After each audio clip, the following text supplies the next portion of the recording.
نحمده ونصلي على رسوله الكريم أما بعد فأعوذ بالله من الشيطان الرجيم بسم الله الرحمن الرحيم رب اشرح لي صدري ويسر لي أمري واحلل عقدة من لساني يفقهوا قولي رب زدني علما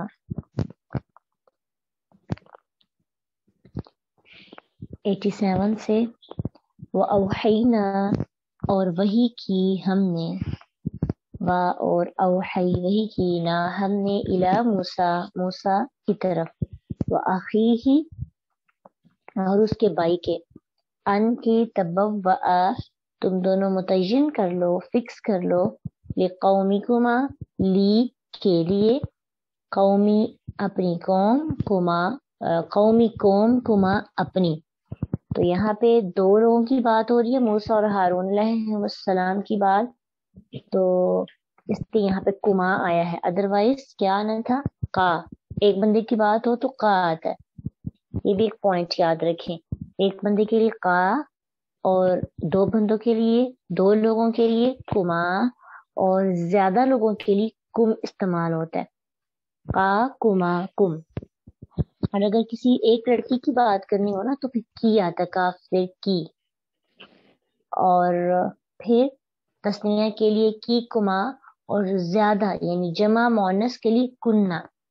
یہ ہماری لینگویج میں استعمال کیسے ہوتا ہے, جیسے ہم کہتے ہیں نا اکثر اسٹوڈینٹس اور اکثر لوگ ہم میں سے نا جزاک اللہ کہتے ہیں.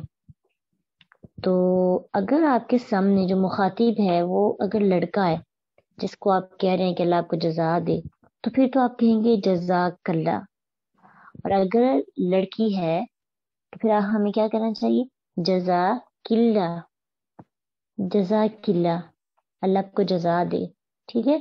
اور اگر زیادہ لوگ ہیں اور وہ آپ جزاکم اللہ کہیں گے. زیادہ کے لیے کم استعمال ہوتا ہے. اور اگر مخاطب جو لوگ ہیں وہ صرف خواتین ہیں تو پھر کیا استعمال ہوگا مؤنث کے لیے. مؤنث کے واحد مؤنث کے لیے کی ہوتا ہے نا, تو تسنیہ مؤنث کے لیے کما, تو جمع مؤنث کے لیے کننا. ٹھیک ہے. تو کننا استعمال ہوگا. موسٹلی ویسے کم استعمال ہوتا ہے جزاکم اللہ, کیونکہ اکثر پڑھنے والے یا سامنے والے مخاطب جو ہوتے ہیں مرد بھی ہوتے ہیں اور خواتین بھی ہوتے ہیں. پھر اگر دونوں ہوں تو پھر کم یوز ہوگا. لیکن یہ تھوڑی بہت جو ہمیں ہے عربی اصطلاح یہ پتہ ہونا چاہیے, خاص طور پر جزاک اللہ اور قلہ کے اندر ہمیں تھوڑا خیال رکھنا چاہیے. لقومکما ان کو پروناؤنس کہتے ہیں عربی لینگویج میں, یہ ضمائر ہیں.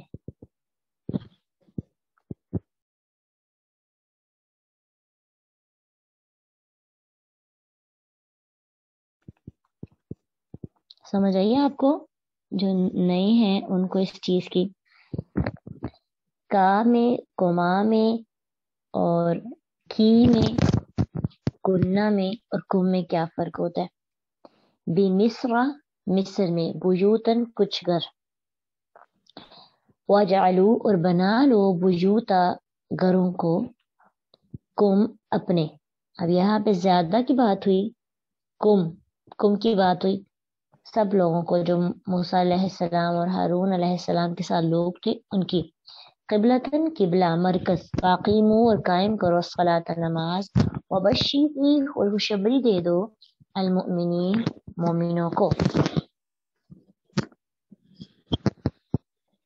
یہ کب کہا موسیٰ اور ہارون علیہ السلام نے یہ بات کب کہی کہ, اور اللہ نے ان کو یہ کب وحی دی کہ ہم نے موسیٰ اور اس کے بھائی کو کہا کہ تم دونوں اپنی قوم کے لیے متعین کر لو اپنے کچھ گھروں کو. یہ تب کہا جب فرعون نے انکار کر دیا. فرعون نے انکار کرنے کے بعد, سارے معجزات دیکھنے کے بعد جب انکار کیا تو اس نے مساجد اور عبادت خانے تباہ کر دیے, یہاں پر پابندی لگا دی کہ یہاں پر اب آ کے لوگ عبادت نہیں کر سکیں گے. ابھی ہماری امت کی یہ خصوصیت ہے کہ ان کے لیے پوری زمین کو مسجد بنا دیا گیا ہے، مسلمان جہاں بھی وقت ہو جائے نماز ادا کر سکتے ہیں۔ لیکن پہلی امتوں میں یہ سہولت نہیں ہوتی تھی، بلکہ عبادت خانے مقرر مقامات پر ہوتے تھے، نماز پڑھنا ضروری ہوتا تھا اور وہاں پہ ہی جا کے پڑھ سکتے تھے۔ تو فرعون کو بنی اسرائیل کا جمع ہونا کسی بھی طرح برداشت نہیں تھا، تو خاص طور پر وہ مقامات جہاں پہ اکٹھے ہونے سے اس کی جو ربوبیت ہے اس کے اگینسٹ لوگ ہوتے تھے یا انکار کرتے تھے، تو اس نے ان سب پر پابندی لگا دی۔ اور اللہ تعالیٰ نے موسیٰ علیہ السلام اور ہارون علیہ السلام کو وحی کی کہ آپ ایسا کریں کہ مصر میں کچھ گھر فکس کر لیں اور ان کو اپنا عبادت خانہ بنائے، مسجد بنا لے، اور پھر وہاں پہ قبلہ رخ ہو کر نماز ادا کرے۔ تو کسی حد تک آپ کو اکٹھے ہونے کا، جمع ہونے کا موقع ملتا رہے گا، نماز بھی باجماعت ادا ہوتی رہے گی، ایک دوسرے کے حالات سے آگاہی ملتی رہے گی۔ اور بنی اسرائیل نے جو پابندی لگا دی تھی آپ کے عبادت خانوں میں، تو اس طرح صورت میں یہ نہیں ہوا کہ آپ کی نماز ہی ختم ہو گئی ہے، بلکہ یہ کہا گیا کہ آپ نماز نہیں چھوڑ سکتے۔ ٹھیک ہے، نماز چھوڑنے کا نہیں کہا گیا۔ اب کیا ہے کہ عبادت خانوں کو پابندی لگا دی گئی تو کیا نماز چھوڑ دی؟ بلکہ اس کی پالیسی چینج کر دی گئی کہ جب تک پابندی ختم نہیں ہوتی آپ اپنے گھروں کو جو ہے اپنا عبادت خانہ بنا لیں۔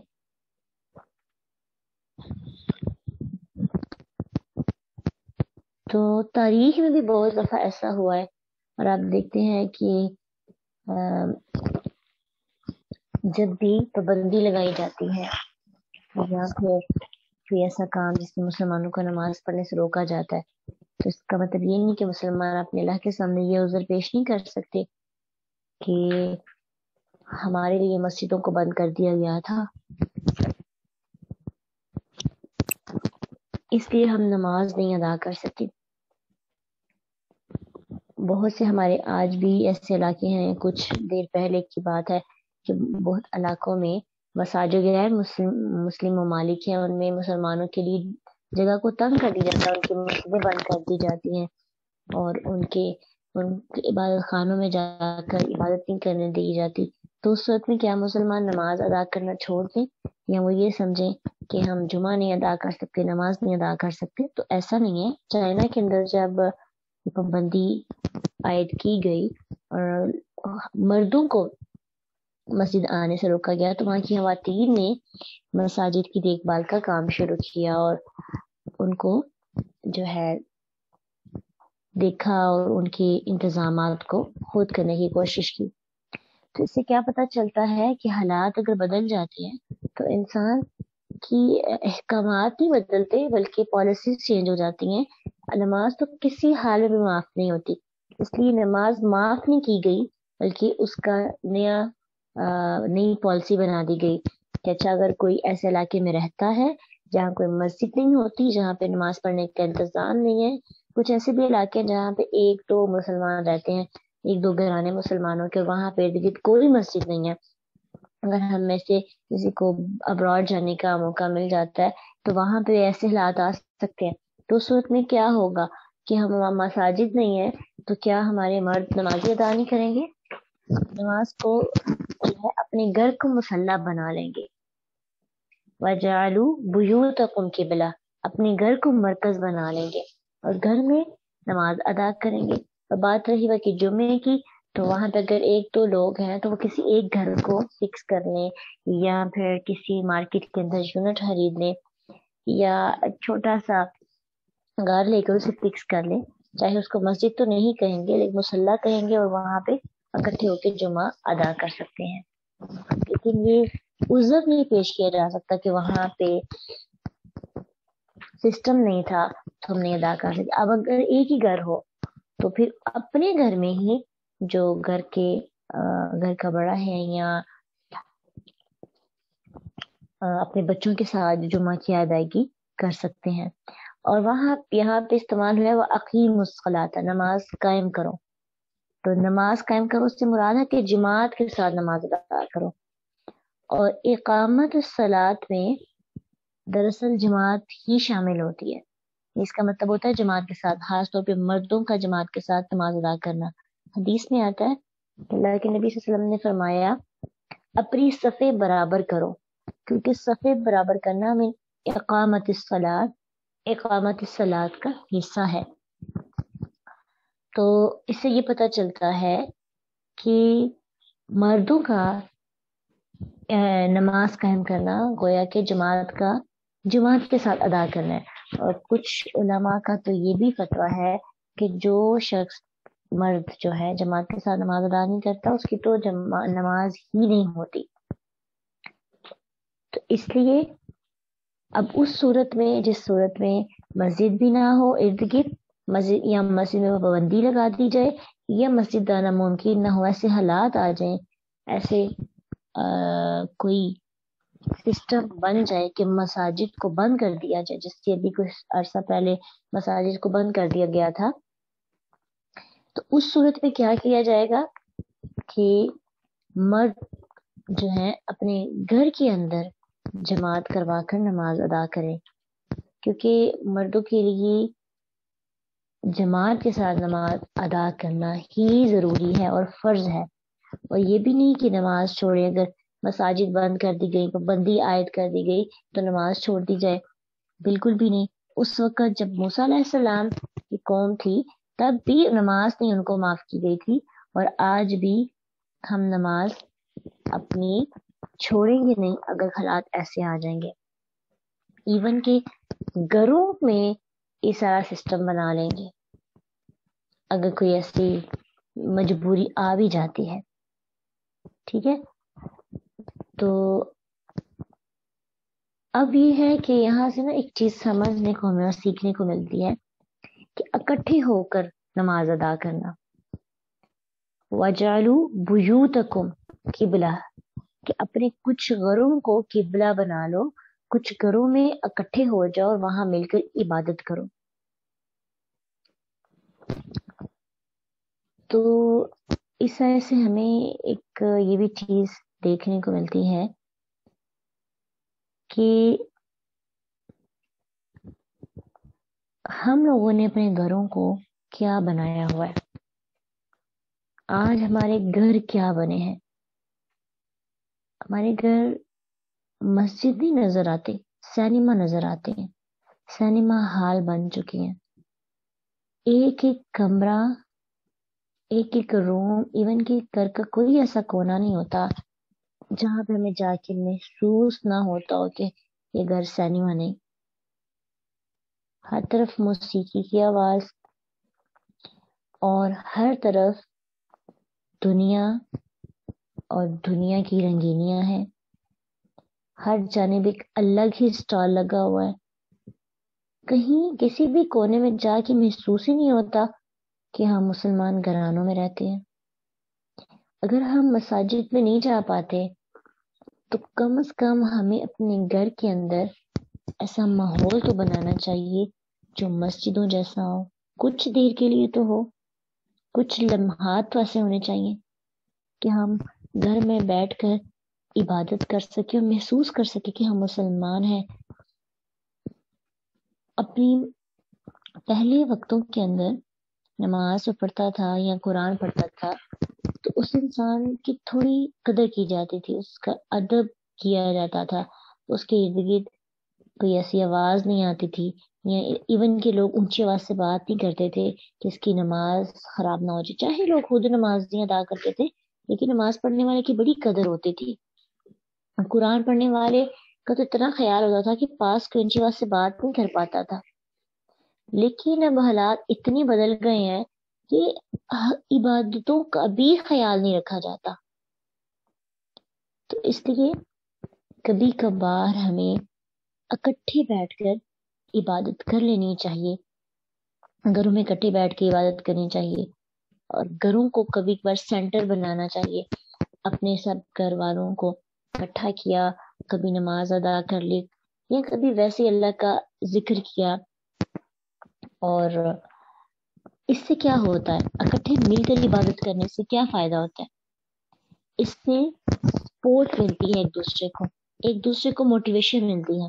اگر ہم اکیلی عبادت کرتے ہیں نا تو اکیلے عبادت کرنے سے ہمیں وقتی طور پر تسہیل حاصل ہوتی ہے، لیکن جب پورا ماحول ڈسٹرب ہوتا ہے، اب سنیما ہال میں جا کے اگر ہم نماز ادا کریں گے تو نماز میں کیا خشوع ہوگا، اور اگر مسجد میں نماز ادا کریں گے تو نماز میں کیا خشوع ہوگا. دونوں جگہوں پہ نماز ادا کرنے میں فرق ہوتا ہے نا. کیا خیال ہے کہ نہیں، کہ مسجد اور سنیما میں دونوں میں نماز پڑھنے سے ایک جیسی تاثیر حاصل ہوتی ہے؟ دونوں میں فرق ہوتا ہے. آپ مسجد میں داخل ہوتے ہیں ایسے لگتا ہے جیسے پتہ نہیں کتنی پرسکون جگہ پہ آ گئے ہیں. کبھی مسجد جانے کا موقع ملا ہو تو محسوس تو ہوتا ہوگا، ایسی ہی فیلنگز ہوتی ہیں. اور جب سنیما ہال میں ہم جاتے ہیں تو کیسی فیلنگز ہوتی ہیں؟ تو یہی مسئلہ ہے کہ ہم اپنے گھروں کے اندر زندگی کی مصروفیات کی وجہ سے یا دور مساجد کے دور ہونے کی وجہ سے، اور ہم عورتیں ہیں تو اس طرح مساجد میں نہیں جایا جاتا، تو کم از کم ہمیں اپنے گھر کے اندر تو کچھ ماحول اپنے ٹھیک کرنے کوشش کرنی چاہیے. لیکن بہت ڈسٹرب ہو گیا ہے. نماز ادا کرتے ہیں تو سمجھ ہی نہیں آتی کہ نماز پڑھ رہے ہیں یا پھر برائے نام اشارے کر رہے ہیں. کوئی بھی کام صحیح سے ہو ہی نہیں پاتا، اذکار ہی نہیں ٹھیک ہو پاتے. نماز کی بے ادبی، قرآن کی بے ادبی، اذکار کی بے ادبی، کسی چیز کا ہمیں خیال ہی نہیں ہے. اس لیے ہمیں اپنے گھروں کے اندر کوئی ایسا سسٹم ضرور بنانا چاہیے کہ اکٹھے عبادت کر سکیں، اکٹھے اپنے گھر کا ماحول ٹھیک کرنے کی کوشش کریں. اور کبھی کبھار گھر والوں کو بٹھا کر نصیحت کرنی چاہیے. اگر ہم خود لیکچر نہیں بھی دے سکتے تو پراپر ایک سسٹم بنا سکتے ہیں کہ ہم کوئی لیکچر ڈاؤن لوڈ کر لیں اچھا سا، اور اس کو سب مل کے سنیں. اس وقت سارے اپنے فون بند کر کے اپنی باقی ایکٹیویٹیز کو سٹاپ کر کے، کوئی کھانا پکانا نہیں، کوئی کھانا نہیں، سب بیٹھیں اور لیکچر اٹینڈ کریں اور نوٹس لیں اور پھر اس کے اوپر ڈسکس کریں. اپنی زندگی اپنے دوستوں کو اکٹھا کر سکتے ہیں، اپنے محلے والوں کو اور اپنے رشتہ داروں کو. یہ سب کچھ آف کر کے ہم ایک اسلامی ماحول بنائیں گے، ایک روحانی کیفیت اور روحانی انوائرمنٹ بنانے کی کوشش کریں گے. اس وقت جب ہم اٹھتے ہیں نا، جب اکٹھے مل کر یہ سب کام کرتے ہیں تو فیلنگز بہت چینج ہوتی ہیں. اور یہ بھی چیز ہے کہ اللہ کو ایسی مجلسیں بڑی پسند ہوتی ہیں. ایک اکیلا بندہ بیٹھ کے جب عبادت کرتے تو وہ یہ اس کی بکھری بکھری کوششیں ہوتی ہیں. جب وہ سب کے ساتھ اکٹھے مل کر ایفرٹ کرتا ہے نا تو فرشتے بھی اس کی مجلس کو جوائن کرتے ہیں. فرشتے ایسی مجلسوں کو ڈھونڈتے ہیں جہاں پہ اللہ کا ذکر ہو رہا ہوتا ہے. تو مجلس ایک بندے کے ساتھ تو نہیں نا بنتی، مجلس تو 3-4 لوگ مل کر بناتے ہیں. 2 لوگ بیٹھ کے اللہ کی باتیں کر رہے ہیں تو مجلس لگی ہوئی ہے، 3 لوگ بیٹھ کے اللہ کی باتیں کریں تو مجلس.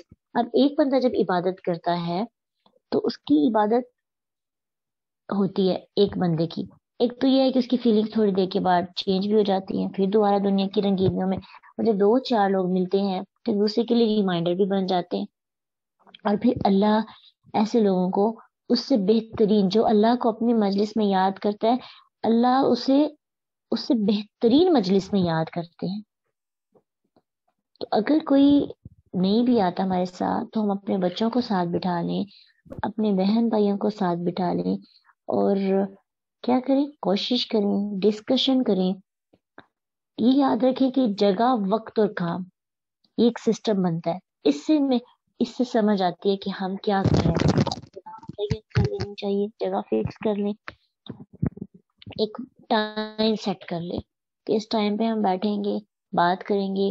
اور کیا کریں گے، کس بارے میں ڈسکشن کریں گے، ذکر کریں گے اللہ کا، کوئی لیکچر سنیں گے، کسی بھی خاص موضوع پہ بات ہوگی.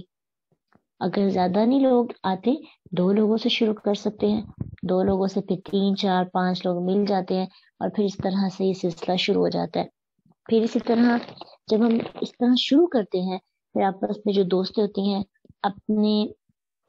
اپنی دوستوں کے اور اپنے بچوں کو اکٹھا ملا لینا اور ان کو دعوت پہ بلانا، جیسے اللہ کے نبی نے دعوت کا کام کیا تھا۔ اللہ کے رسول نے جب اپنے خاندان والوں کو دعوت دینا شروع کی تو کیسے سٹارٹ لیا تھا؟ نبی صلی اللہ علیہ وسلم نے دین کا کام کیسے شروع کیا؟ دعوت پہ بلایا، دعوت پہ کھانا کھلانے کے بعد اللہ کے نبی نے ان کو اسلام کی دعوت دی۔ تو ہم بھی تو پارٹیز ارینج کرتے ہیں نا، آئے دن کوئی نہ کوئی پارٹی ہماری ہوتی ہے، کسی نہ کسی فنکشن میں ہم لوگوں کو انوائٹ کرتے ہیں۔ تو اگر آج سے ہم یہ کوشش کریں کہ ہم دعوی پرپس کے لیے انوائٹ کریں گے، ٹھیک ہے، سب کی ایک چھوٹی سی دعوت رکھتے ہیں، اچھا سا کھانا کھلائیں گے، اس کے بعد ایک پیارا سا لیکچر ہوگا اور سب بیٹھ کے ڈسکشن کریں گے، بات چیت ہوگی، تو وہ ہمارا کھانا پکانا وہ بھی عبادت، ہمارا ان کو پیش کرنا وہ بھی عبادت، ایون کہ اپنے جانے کے بعد جو ہم گھر کو صاف کرتے ہیں وہ بھی عبادت ہو جائے گی۔ تو اس طرح سے بھی ہم دعویٰ کا کام کر سکتے ہیں، کوشش کر سکتے ہیں انشاءاللہ۔ اپنی دنیا کی ایکٹیویٹیز کو اگر ختم کریں تو ہم آخرت کے بارے میں بھی سوچنا ہے، ہمیں اللہ کے بارے میں بھی سوچنا ہے، اپنی روحانیت کو جو ختم ہو چکی اس کو واپس لانے کی کوشش کرنی ہے۔ اگر یہ سارے کام ہوں گے تو انشاءاللہ ہمارے لیے ہماری نمازوں کے اندر بھی خشوع آئے گا، پورے گھر کا ماحول چینج کرنے کی کوشش کریں۔ یہ نہیں کہ ہم سال کے اندر ایک دفعہ کریں یا ایک ماہ میں، اپنے گھر کے اندر اپنے پیاروں کے ساتھ اپنوں کے ساتھ بیٹھ کر اللہ کو یاد کرنا، اللہ کی بات کرنا، تاکہ پورے گھر کا ایک انوائرمنٹ بدلے، مقصد یہ ہو۔ اور ہم اپنے گھروں کے اندر جو ہے ضروری ہے وہ بھی ہم اکثر دیکھتے ہیں کہ ہم اپنے گھروں کا ماحول اس طرح بھی خراب کرتے ہیں، جیسے ہم موبائل استعمال کرتے ہیں، ہمارے پاس ہو سکتا ہے کوئی اللہ کے ساتھ بات کر رہا ہو، یا پھر کوئی قرآن کی تلاوت کر رہا ہو ساتھ کسی روم میں، یا کوئی نماز ادا کر رہا ہو، ہم لوگوں کے لیے آزمائش بن جاتے ہیں۔ ہم اپنے گھروں کا ماحول اس طرح سے بھی بہت خراب کر رہے ہیں، موبائل کو اونچی آواز سے سنتے ہیں، اکثر ایسے ہوتا ہے سنتے سنتے کوئی نہ کوئی مارکیٹنگ کے لیے کوئی ایڈورٹائزمنٹ کا کوئی ویڈیو آ جاتی ہے، چاہے ہم اچھی ہی چیز سن رہے ہوں، یا پھر اسٹیٹس چیک کرتے ہیں تو میوزک کوئی نہ کوئی ہوتا ہے، تو وہ جو اگلے بندے کی روحانیت آئی ہوتی ہے وہ بہت ڈسٹرب ہو جاتی ہے۔ اب ہم کسی کے لیے، وہ جیسے اللہ کے رسول صلی اللہ علیہ وسلم جب نماز ادا کرتے تھے صحابہ مکی دور کے اندر، تو ان کی نماز کو خراب کرنے کے لیے لوگ جو آواز سے باتیں کرنا اور مذاق بنانا، شور کرنا اور ان کے کچھ ایسے کام کرنا جیسے ان کی نماز خراب کرنے کی کوشش کی جاتی تھی، اس طرح سے ہم لاشعوری طور پر لوگوں کی نماز اور لوگوں کا اللہ کے ساتھ جو تعلق ہے اس کو ڈسٹرب کرنے، ان کی روحانیت کو ختم کر دیتے ہیں۔ مجھے لگتا ہے کہ ہمیں اس معاملے میں بھی تھوڑا خیال رکھنا چاہیے کہ اگر ہم جب موبائل استعمال کر رہے ہیں اور ہمیں اس کی آواز کو آہستہ کر لینا چاہیے تاکہ ارد گرد کے لوگ ڈسٹرب نہ ہو، اور یہ بھی ہمیں یاد رکھنا چاہیے کہ ہم خود تو گناہگار ہو رہے ہیں، کچھ بھی جو دیکھ رہے ہیں اگر اچھا ہے پھر تو ٹھیک ہے، اگر برا ہے، جو اچھی چیزیں ہیں اس کے لیے تو ہمیں واقعی تھوڑا آن کر کے ہی اس کو دیکھنا اور سننا چاہیے تاکہ دوسرے لوگ بھی وہ اچھی بات سن سکیں۔ لیکن جب نیگیٹیوٹی ہے، یہ جو بات جیسے منع کیا گیا جیسے موسیقی یا پھر کچھ ایسی چیز جس کے پیچھے میوزک ہوتا ہے، ایون تو اسے ہمیں آف کر دینا چاہیے اس کی وائس کو، لیکن اگر ہم اس کو سن بھی رہے ہیں تو ہمیں اس کو لو والیوم اس کا کریں تاکہ باقی لوگ کم از کم گناہگار نہ ہو، ڈسٹرب نہ ہو، ان کی نماز ان کا قرآن جو ہے وہ اللہ کے ساتھ جو ایک ریلیشن بنائے ہوئے ہیں، کبھی کبھی تو احساسات آتے ہیں ایمان کے تو وہ بھی خراب ہو جاتے ہیں۔ انشاءاللہ ہم آج سے کوشش کریں گے اپنے گھروں کے انوائرمنٹ کو ٹھیک کرنے کی، اپنے طور پر ایفرٹ کریں گے تو اپنی کوشش کام آ جائے گی۔ 2 4 لوگ مل کر کوشش کریں گے تو تبدیلی زیادہ آئے گی، اکیلا بندہ ایفرٹ کرتا رہے گا نا اس سے اتنی زیادہ تبدیلی